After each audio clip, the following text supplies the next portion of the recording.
Hello, beautiful people. A lot of times, families, individuals, they struggle with their finances. Let's watch this video first. There are two people I don't like helping, whether I have it or not. Number one, people are people that will go and put their children in a school that is bigger than their salary. They lack wisdom. You are eating 50,000. Listen, give me your ear. You are eating 50,000 as a salary. School fees have been paid 3 months. You went and put your son in a British school where they pay 150,000. And me as a woman that you are asking for help, my own children, I put them in a missionary school where they pay maybe 25,000-30,000. And you are asking me to give you money to pay your children's school fees. Why my own children? I not ask you how much. The time is 100,000. Why what I'm paying for my children are 20,000? How will you expect me to help you?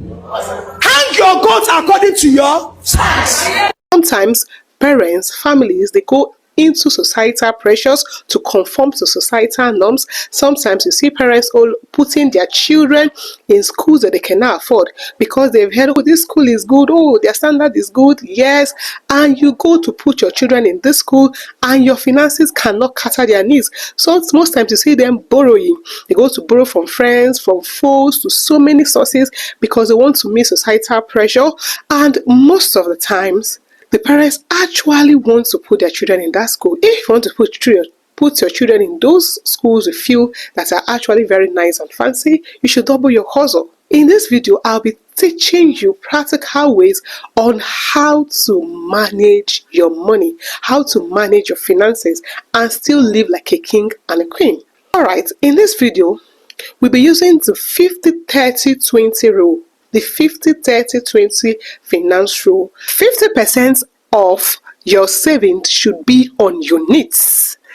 30% should be on your wants. Then 20% should be on your savings.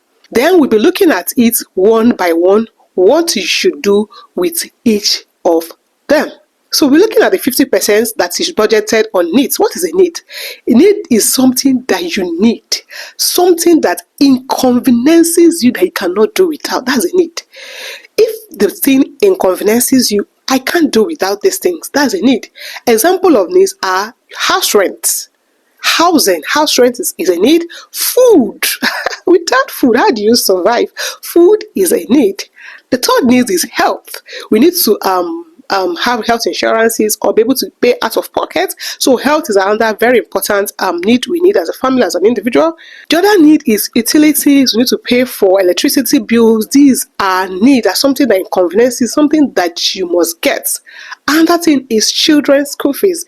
These are something that comes periodically, regularly. They are needed, something that we need that we cannot stay without. So 50% of the finances that we get monthly, annually should be budgeted on our needs. The 30% should be budgeted on our wants. Wants are things that causes inconveniences in your life. I will also say that wants are something you don't necessarily need, but definitely they improve the standard of your life. They improve the quality of your life. These are wants, and 30% of our income should be budgeted on our wants. Example of these ones are shoppings. Example, we need to buy clothes, we need to buy shoes, we need to buy handbags, we need to buy hairs, we need to buy jewelries, we need to buy food. These are some of them. One, sometimes it can be in form of hobbies. Maybe you want to do some subscriptions, data, and all those things. Without it, you can actually live, but it will improve the quality of our life. Then also have our hobbies. Maybe you want to go to cinemas, you want to go to parks and watch movies and all that. Things that actually makes us happy, things that makes us relax. So 30% of our income should be budgeted on our wants. You'll be asking, what should we do the remaining 20%? 20% of our income should be saved, should be on our saving.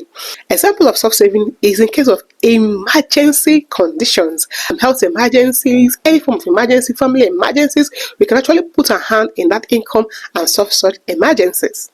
Another thing is saving for retirement. Sometimes when people retire, they are stranded, they don't know where to go to, but if we budget 20% of our income every month, we save our income and put it on savings to have something to fall into, to pay our loans and so many other things.